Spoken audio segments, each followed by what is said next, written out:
गणपती बाप्पाची मूर्ती घेताना ह्या चुका बिलकुल करू नका.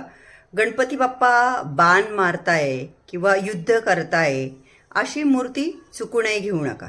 किंवा गणपती बाप्पा त्यांचे आई वडील भगवान शंकर आणि पार्वती माता यांच्या मांडीवर बसलेले अशी मूर्ती देखील घेऊ नका.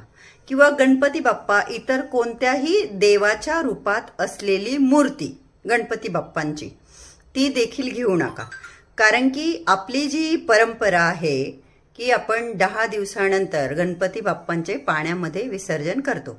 आपण जर गणपती बाप्पांना भोलेनाथ आणि पार्वती माता यांच्या मांडीवर बसलेली मूर्ती घेतली तर आपल्याला त्यांचं देखील विसर्जन करावं लागेल, जे की चुकीचं आहे.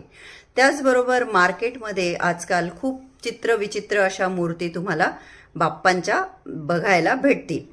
परंतु गणपती बाप्पाची मूर्ती कशी असावी, तर गणपती बाप्पा मस्तपैकी सिंहासनावर त्यांच्या विराजमान आहेत.